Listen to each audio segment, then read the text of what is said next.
بیوی کورٹ میں جا رہی ہے، بیوی کورٹ میں جاتی ہے اور جا کے کہتی ہے کہ میرے خاوند نے مجھ سے زنا کیا ہے، خاوند نے مجھ سے زنا کیا ہے۔ ایک ایسا رشتہ ہے لوگوں، ایک ایسا رشتہ ہے جو زنا سے پاک، جس کو قرآن نے کہا لِتَسْكُنُوا، اس رشتے میں تم سکون حاصل کرتے ہو۔ اور آپ صلی اللہ علیہ وسلم نے فرمایا دو محبت کرنے والوں کی محبت کی تکمیل نکاح کے ذریعے ہوتی ہے۔ اگر نکاح جیسا مقدس رشتہ زنا ہے تو مجھے بتاؤ تو کون سا اس سرزمین دنیا میں اس سے مقدس رشتہ ہوگا؟ دیکھنے کا شکریہ۔ مفتی عثمانی کے بیانات اور شرعی سوالات و جوابات کو لائک، شیئر اور سبسکرائب کرنا نہ بھولیے۔ والصلاة والسلام على رسول اللہ، اما بعد فاعوذ باللہ من الشیطان الرجیم، بسم اللہ الرحمن الرحیم، انما المؤمنون اخوة فاصلحوا بین اخویکم واتقوا اللہ لعلکم ترحمون، صدق اللہ مولانا العظیم۔ اللہم صل علی محمد وعلی آل محمد کما صلیت علی ابراہیم وعلی آل ابراہیم انک حمید مجید۔ اللہم بارک علی محمد وعلی آل محمد کما بارکت علی ابراہیم وعلی آل ابراہیم انک حمید مجید۔ حضرات محترم بھائیوں، بزرگوں، دوستوں، نوجوان ساتھیوں، اس دنیا میں رہتے ہوئے جہاں محبتوں کی ایک فضا ہوتی ہے،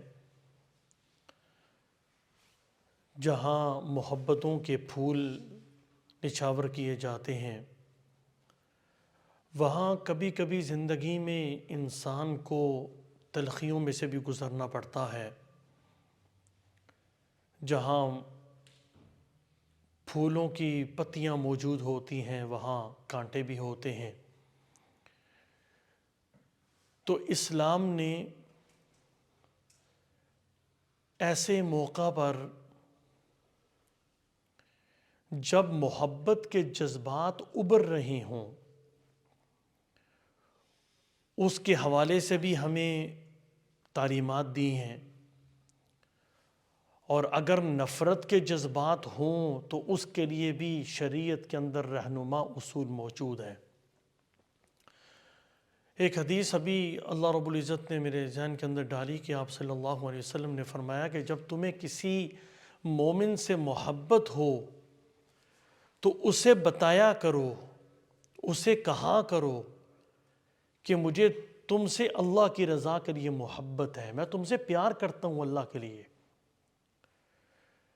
حدیث میں آتا ہے کہ ایک شخص رسول اللہ صلی اللہ علیہ وسلم، آپ صلی اللہ علیہ وسلم نے فرمایا کہ ایک شخص کسی مومن کو ملنے کے لیے گیا، تو جب اس شہر کے دہلیز پہ، اس شہر کے دروازے پہ پہنچا تو اللہ رب العزت نے ایک فرشتے کو وہاں بھیجا انسانی شکل میں۔ اس نے اس سے سوال کیا کہ تم یہاں کس نیت سے آئے ہو؟ تو اس نے کہا کہ میں اپنے مومن بھائی سے ملاقات کی غرض سے، اس کی زیارت کی غرض سے یہاں آیا ہوں، کیونکہ مجھے اس سے محبت ہے اللہ کے لیے۔ تو اس فرشتے نے کہا کہ اگر تو اس مومن سے اللہ کے لیے محبت کرتا ہے پھر خدا بھی تم سے محبت کرتا ہے۔ تو جب انسان کے دل میں یہ جذبات ہوں محبت کے تو یہ ایک اچھا وصف ہے، اچھی خصلت ہے انسان میں۔ لیکن کبھی کبھی زندگی میں انسان کو تلخیوں میں بھی سے گزرنا پڑتا ہے، تو وہاں اسلام کی جو تعلیمات ہیں، اسلام نے ایسے نہیں چھوڑ دیا کہ تم لڑتے پھرو، فساد فی الارض کرو، بلکہ وہاں لوگوں کو ترغیب دی کہ تم لوگوں میں اصلاح کروا دیا کرو، لوگوں میں صلح کروا دیا کرو۔ آپ صلی اللہ علیہ وسلم نے فرمایا، حضرت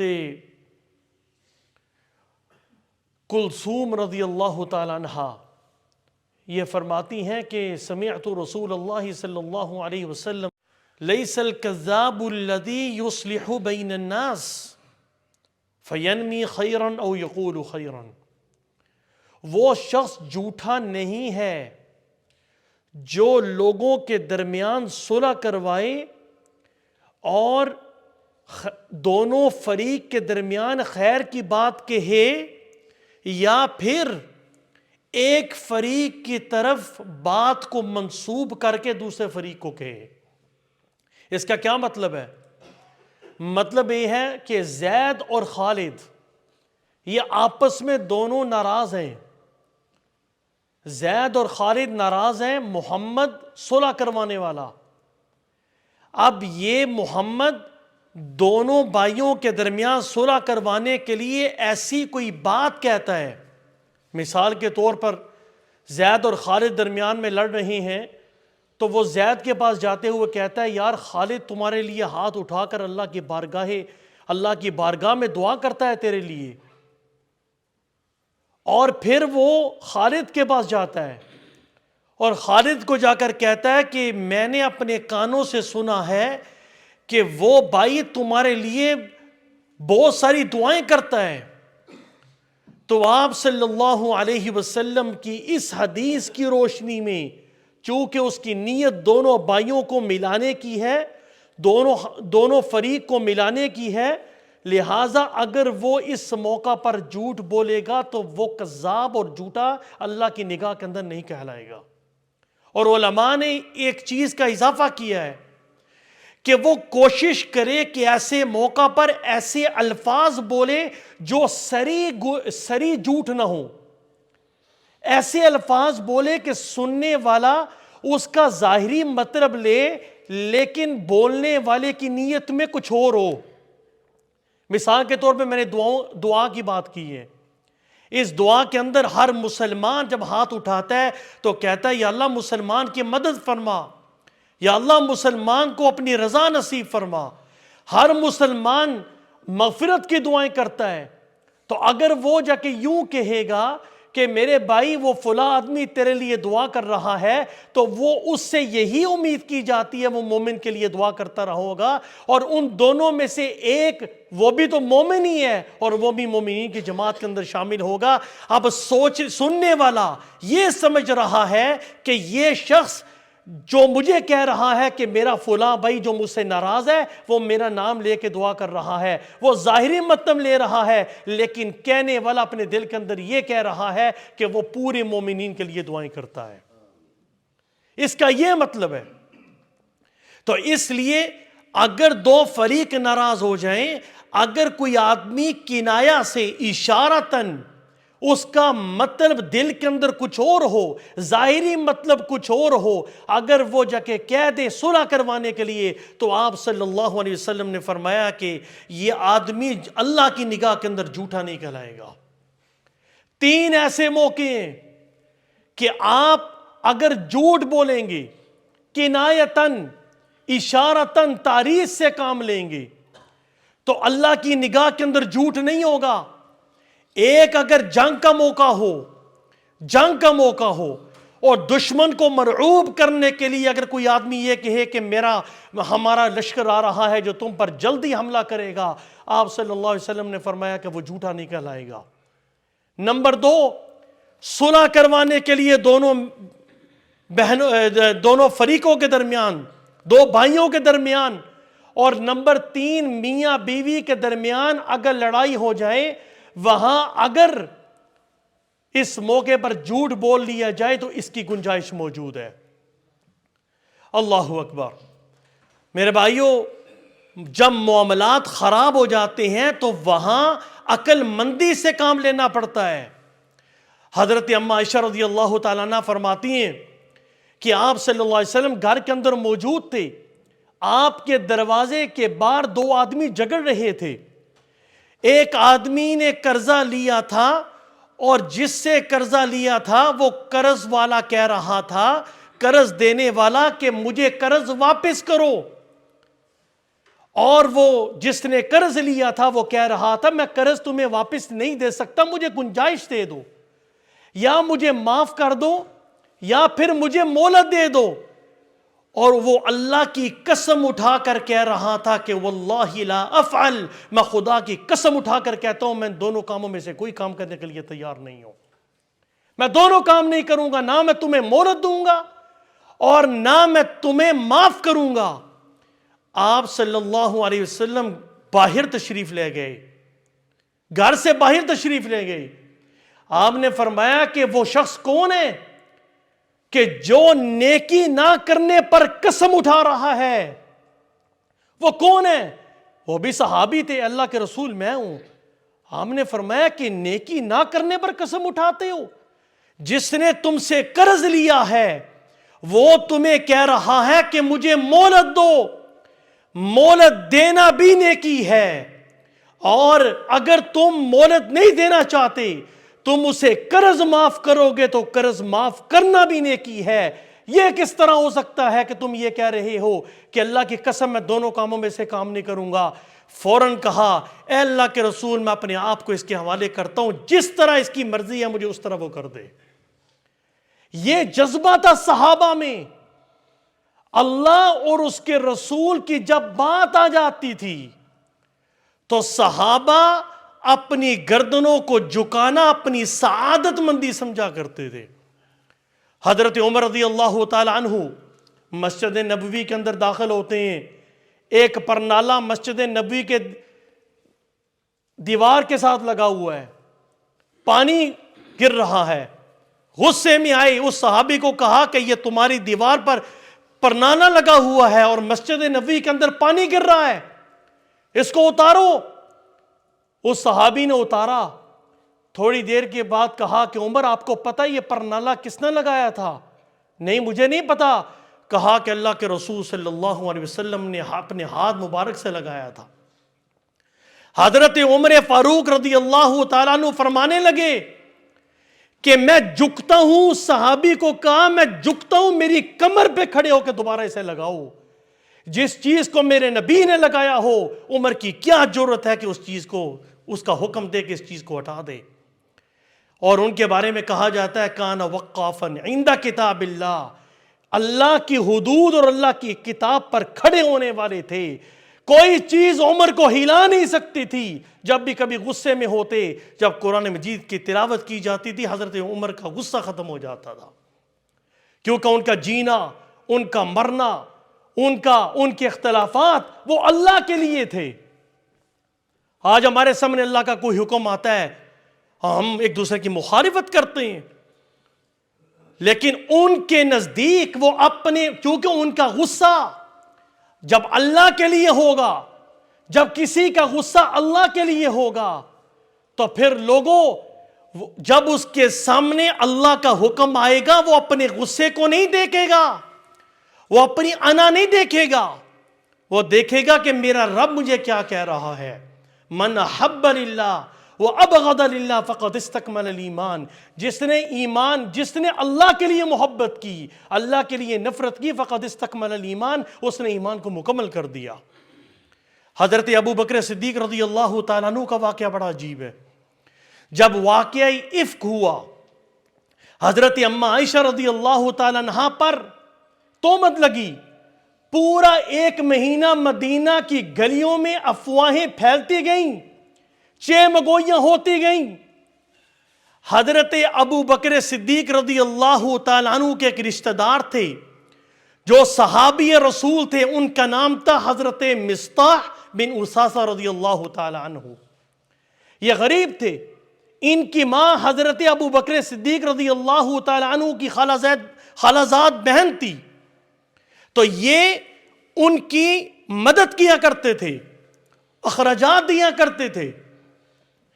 لیکن ہوا یہ کہ جب منافقین نے حضرت اماں عائشہ کے بارے میں یہ افواہیں پھیلانی شروع کی تو بولے بالے مسلمان بھی شامل ہو گئے تھے، ان میں تھے حضرت مصطح بن اساسہ رضی اللہ تعالی عنہ بھی تھے.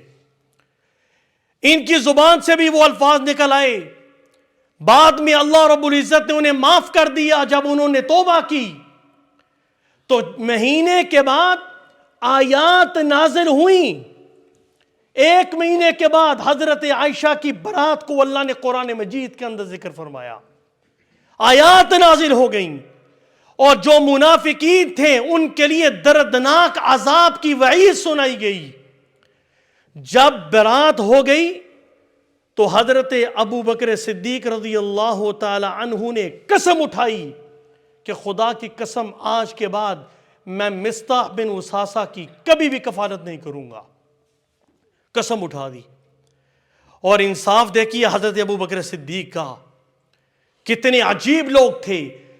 پتا تھا کہ حضرت مصطح نے تہمت لگائی ہے, تہمت لگانے والوں کے ساتھ ہیں, خرچہ بند نہیں کیا کیونکہ ابھی تک آیات نازل نہیں ہوئی تھیں. لیکن جب آیات نازل ہو گئیں خرچہ بند کر دیا. اب اللہ رب العزت نے آیت نازل کر دی آسمان سے, وَلَا يَأْتَلِ أُولُو الْفَضْلِ مِنْكُمْ وَالسَّعَةِ أَنْ يُؤْتُوا أُولِي الْقُرْبَى وَالْمَسَاكِينَ وَالْمُهَاجِرِينَ فِي سَبِيلِ اللَّهِ فَلْيَعْفُوا وَلْيَصْفَحُوا أَلَا تُحِبُّونَ أَنْ يَغْفِرَ اللَّهُ لَكُمْ.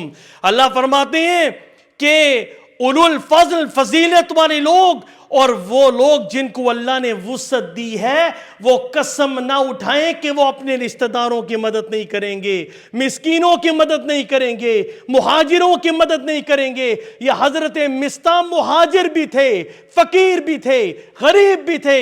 اللہ رب العزت نے آسمان سے سفارش کی اور کہا کہ جن لوگوں کے پاس مال ہے وہ قسم نہ اٹھائیں ان لوگوں کی مدد کی. اور پھر آگے کیا خوبصورت بات بیان فرمائی کہ ان کو معاف کر دو. الا تحبون ان یغفر اللہ لکم, کیا تم پسند نہیں کرتے ہو کہ کائنات کا رب تمہیں معاف کر دے, تمہیں معاف کر دے.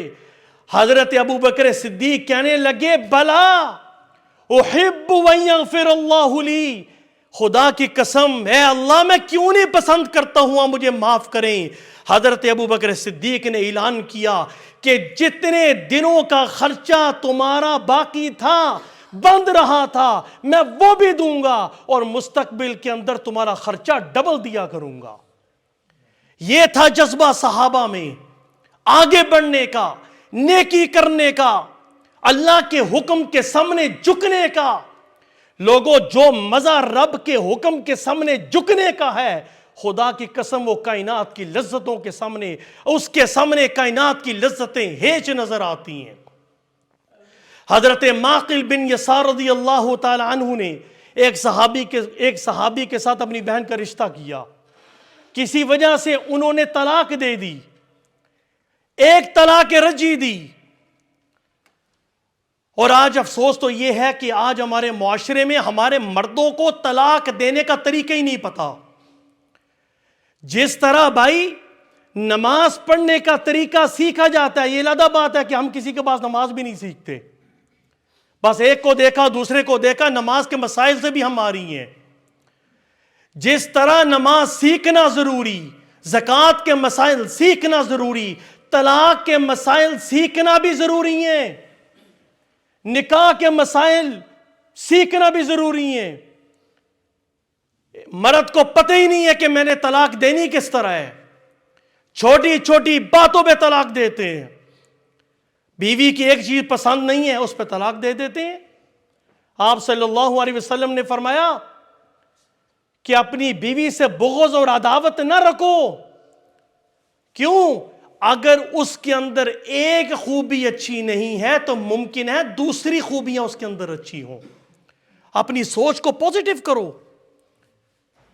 اپنے اندر دیکھو. ہم تو بھرے ہوئے ہیں عیبوں سے, تو جس بیوی کو تم طلاق دو گے عیب کی وجہ سے, جب دوسری لے کے آؤ گے تو وہ فرشتہ ہوگی, اس کے اندر بھی عیب ہوں گے. اس لیے قرآن کے اندر اللہ رب العزت نے سفارش نازل فرمائی. کسی چیز کی رب سفارش نہیں کی, اللہ نے سفارش نہیں کی.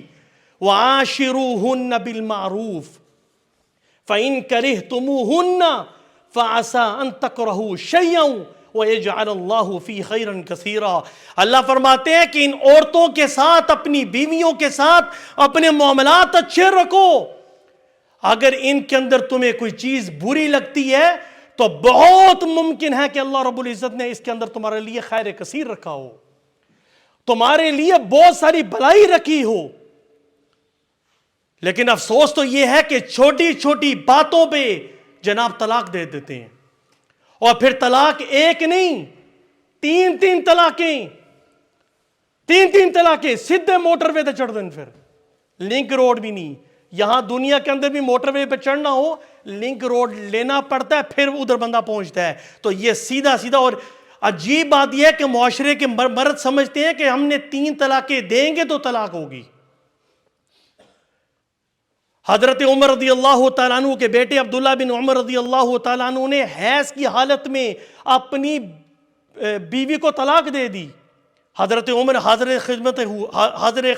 خدمت ہوئے، اللہ کے رسول میرے بیٹے نے حیض کی حالت میں طلاق دے دی۔ آپ نے فرمایا کہ اس کو رجوع کرے، رجوع کیا۔ یہ نہیں ہے کہ جب چاہا رات کے 12 بجے کسی کو ٹیکسٹ میسج کر کے اسے کہہ دیا کہ میں تمہیں طلاق دیتا ہوں۔ یہ ایک پروسیجر ہے۔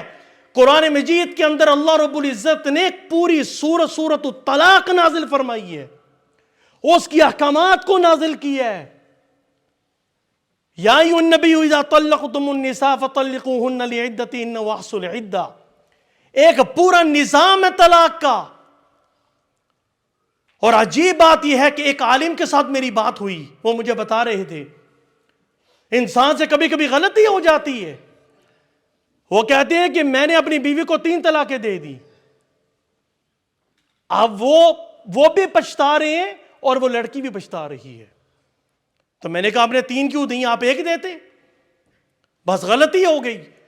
یہی اسلام کا فلسفہ طلاق کیا ہے؟ اللہ کے حلال کردہ چیزوں میں سے سب سے ناپسندیدہ چیز طلاق ہے۔ یہ ضرورت کے وقت استعمال کی جا سکتی ہے۔ اسلام نے ایک پروسیجر دیا ہے، بیوی کے ساتھ اختلاف ہے، اگر شرعی حدود کے اندر وہ نہیں رہ رہی، اس کے بستر کو علادہ کرو۔ اگر پھر باز نہیں آ رہی، اس کو سرزنش کرو۔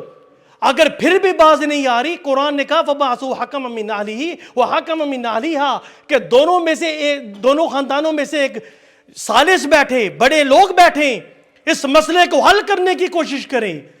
جب یہ پروسیجر کر بھی لیں پھر بھی معاملات حل نہ ہو تو پھر آخر پہ جا کے طلاق کی باری آتی ہے۔ اور پھر اسلام نے یہ تو نہیں کہا کہ سیدھی 3 طلاقیں دے دو، اسلام نے کہا 1 طلاق دو۔ جب تمہارا مسئلہ 1 طلاق سے حل ہو جاتا ہے تو پھر 3 طلاقیں کیوں دیتے ہو؟ 1 طلاق دو۔ کیوں زندگی کے کسی حصے میں لڑکی بیٹھے گی، سوچے گی کہ مجھ سے زندگی میں غلطی ہوئی ہے، یہ لڑکا بیٹھے گا؟ تو اگر 1 طلاق دی ہوئی ہوگی تو عدت کے اندر بغیر نکاح کے یہ آپس میں رجوع کر سکتے ہیں۔ رضامندی کی بھی ضرورت نہیں ہے عورت کی۔ اگر 1 طلاق دی ہے یا 2 طلاقیں رجی دی ہیں اور عدت کے اندر اگر دونوں نے ارادہ کیا کہ ہم آپس میں مل جائیں تو نکاح کی ضرورت بھی نہیں ہے۔ لیکن اگر عدت گزر چکی ہے تو اس کے بعد اگر دوبارہ ملنا چاہتے ہیں تو پھر نیا مہر طے ہوگا اور نکاح ہوگا، اور اس کے بعد اگر اس نے 1 طلاق دی ہے تو 2 طلاقوں کا وہ مالک رہے گا۔ یہ کتنا خوبصورت نظام ہے۔ آج غیر کیوں ہم پہ اعتراض کرتے ہیں، نظام طلاق پہ کیوں اعتراض کرتے ہیں؟ وہ اسلام کے نظام طلاق پہ نہیں کر رہے، وہ ہم نے جو ان کے سامنے طلاق کا ایک نمونہ پیش کیا ہے، جس طرح ہم حرکتیں کرتے ہیں کہ چھوٹی چھوٹی باتوں پہ طلاقیں دے دیتے ہیں، وہ ہماری اس نمونے پر اور جو مثال ہم نے معاشرے کے اندر پیش کی ہے وہ اس پہ اعتراض کرتے ہیں۔ وہ اسلام کے نظام طلاق پہ نہیں کرتے۔ تو میرے بھائیوں یہ سمجھنے کی کوشش کریں، میں ایسے کئی لوگوں کو جانتا ہوں جو بغیر نکاح کے رہ رہے ہیں، اور ان کو کور کون کرتی ہے؟ بیوی کرتی ہے۔ خاوند نے طلاق دی اس کا مطلب یہ نہیں تھا، اس کا مطلب وہ نہیں تھا، یہ غصے کے اندر دی تھی، وہ اس کا ذہن خراب ہو گیا تھا، بعد میں روتے ہیں۔ تو اسلام نے حیض کی حالت کے اندر بھی منع کیا کہ طلاق نہیں دے سکتے۔ حمل کے اندر اگر آپ کی بیوی حاملہ ہے تو اس کو طلاق مت دو، کیوں؟ اس کی طلاق، اس کی جو عدت ہوگی وہ لمبی ہو جائے گی۔ اب اگر مثال کے طور پہ حاملہ ہے اور تیسرے مہینے میں اگر اس نے طلاق دی تو جب تک بچہ پیدا نہیں ہوگا وہ مسلسل عدت کے اندر رہے گی، اس کی عدت لمبی ہو جائے گی۔ اور اسلام نے ایک کرائٹیریا بتایا ہے، ایک طریقہ بتایا ہے، ایک سلیقہ بتایا ہے کہ اگر عورت حیض کی حالت کے اندر ہے اسے طلاق نہ دو، جب پاک ہو جائے، اگر تمہارے معاملات حل نہیں ہو رہے تو پھر جو پاکی کا زمانہ آئے گا اس پاکی کے زمانے کے اندر عورت کے ساتھ مباشرت نہیں کرنی، عورت کے ساتھ تعلق پیدا نہیں کرنا۔ اس کے بعد جب حیض ختم ہو تو اس پاکی کی حالت کے اندر تم اسے طلاق دے دو، اور اگر تم نے اسے استعمال کر لیا، مباشرت کی، تو تمہیں انتظار کرنا پڑے گا کہ اس کے بعد اسے دوبارہ حیض آئے، اس کے بعد وہ پاک ہو اور اس پاکی کے زمانے کے اندر بغیر تعلق پیدا کیے تم طلاق دو۔ تو یہ اسلام اتنا ڈیلے کیوں کر رہا ہے اس پروسیجر کو؟ کیوں کر رہا ہے؟ سوچئے کہ مرد کو ٹائم دیا جا رہا ہے، عورت کو ٹائم دیا جا رہا ہے کہ سوچو کہ تمہارا کوئی فیصلہ جلد بازی والا، جذباتی والا فیصلہ تو نہیں ہے۔ اور ایک بات کی طرف میں اشارہ کرتا چلوں، اور اس طرح کے واقعات ہمارے معاشرے میں بہت سارے پھیل رہے ہیں، اور میں سمجھتا ہوں ممکن ہے کہ کسی کو یہ بات اچھی نہ لگے، لیکن میں سمجھتا ہوں کہ جو فرض منصبی اللہ نے مجھے عطا فرمایا ہے اور جو فورم مجھے اللہ نے عطا فرمایا ہے، میں سمجھتا ہوں کہ اس بات کو مجھے کرنا چاہیے۔ اور آج ہمارے معاشرے میں جو ہماری خواتین ہیں، بیوی کورٹ میں جا رہی ہے، بیوی کورٹ میں جاتی ہے اور جا کے کہتی ہے کہ میرے خاوند نے مجھ سے زنا کیا ہے، خاوند نے مجھ سے زنا کیا ہے۔ ایک ایسا رشتہ ہے لوگوں، ایک ایسا رشتہ ہے جو زنا سے پاک، جس کو قرآن نے کہا لِتَسْكُنُوا، اس رشتے میں تم سکون حاصل کرتے ہو۔ اور آپ صلی اللہ علیہ وسلم نے فرمایا دو محبت کرنے والوں کی محبت کی تکمیل نکاح کے ذریعے ہوتی ہے۔ اگر نکاح جیسا مقدس رشتہ زنا ہے تو مجھے بتاؤ تو کون سا اس سرزمین دنیا میں اس سے مقدس رشتہ ہوگا؟ وہ بیوی جس کو قرآن نے لباس کہا کہ تم ایک دوسرے کے لیے لباس ہو، وہ بیوی جب کورٹ میں یہ خبر لے کے جائے گی اور اداروں کے پاس یہ خبر لے کے جائے گی کہ میرے خامد نے مجھ سے زنا کیا ہے، معاشرے کی بچی کی کریکٹر پر، اس کے ذہن کے اندر، اس کی تربیت پر اور اس کے کام میں جب یہ بات جائے گی، یا اپنی بیٹی جب دیکھے گی کہ میری ماں میرے باپ پہ یہ الزام لگا رہی ہے، تو وہ کل جب جوان ہوگی تو وہ معاشرہ، جب وہ معاشرے کے اندر قدم رکھے گی اور پریکٹیکل زندگی کے اندر جب وہ آئے گی تو وہ وہی کرے گی جو اس کی ماں نے کیا ہے۔ میرے بھائیوں، میں ایک بڑی سخت بات کہنے لگا ہوں جو تلخ حقیقت ہے۔ اگر عورتوں نے اسی طرح مقدمے اپنے خاوندوں پہ کرنے شروع کیے تو پھر مجھے کہنے دو کہ مرد باغی ہوگا، وہ تمہیں دیکھے گا نہیں اور پھر زنا کا دروازہ کھلے گا۔ جو شریعت نے اسے حق دیا تھا کہ اپنی شہوت کو اسلام کی حدود میں رہتے ہوئے پورا کرو، جب اسے یہ پتہ چلے گا کہ یہ بیویاں کورٹوں میں جاتی ہیں اور کورٹ میں جا کر یہ الزام لگاتی ہیں، تو وہ بجائے اپنی بیوی کو استعمال کرنے کے وہ غیروں کے در پہ جائے گا، زنا کا دروازہ کھلے گا۔ ہم نے دوسرے نکاح کے تو ویسے ہی دروازے بند کر دیے ہیں، اور کتنے ایسے احکامات ہم نے سارے دروازے بند کر دیے ہیں۔ اب یہ رہ گیا تھا کہ بیوی کو کورٹ میں جانا تھا اور جا کے یہ کہنا تھا کہ میری خامد نے میرے ساتھ زنا کیا ہے۔ ہم کدھر جا رہے ہیں؟ ہمیں کیا ہو گیا ہے؟ اور آج ہمارے معاشرے میں نے اپنے گنہگار کانوں کے ساتھ یہ بات سنی ہے کہ لڑکی کہتی ہے مجھے فائنینشلی مرد کی ضرورت نہیں ہے کیونکہ میں سٹیبل ہوں، لہٰذا میرا ایک بوائے فرینڈ ہے، ہم دوست ہیں، اگر ہم اپنی خواہشات کو پورا کر لیں بغیر نکاح کے تو اس میں کیا حرج ہے؟ غیر تو یہاں تک ہمیں لے کے جا رہے ہیں اور غیر ہمیں اس چیز پہ مجبور کر رہے ہیں۔ یہ مغرب کا نظام، گھریلو نظام کیوں تباہ ہوا ہے؟ اسی وجہ سے تباہ ہوا ہے کہ انہوں نے اسلام کی جو احکامات ہیں اسے پس پش ڈالا۔ اور آج اگر ہم اپنے جو اصول ہیں ان کی طرف نہیں آئیں گے تو ہمارے گھر کے اندر بھی تباہیاں مچیں گی، جس طرح مغرب کا معاشرہ تباہ و برباد ہو چکا ہے۔ اگر میری آواز جا رہی ہے پوری دنیا کے مسلمانوں کی طرف، خواتین بھی سنیں گی، میں ان کو بھی میسج دیتا ہوں، یہ زندگی گزر جائے گی اگر الزامات لگاؤ گے، لیکن یاد رکھو دنیاوی عدالت جو بھی فیصلہ کرے کل اللہ کی عدالت کے اندر تم نے کھڑا ہونا ہے اور اس کا فیصلہ ہوگا۔ اس لیے ہم مسلمان ہیں، انتقام میں اتنا مت گر جائیے کہ آپ اسلام کی حدود کو پھلانگنا شروع کر دیں۔ اللہ رب العزت سے دعا ہے کہ جو کہا سنا اللہ ہم سب کو عمل کرنے کی توفیق عنایت فرمائے۔ وآخر دعوانا الحمدللہ رب العالمین۔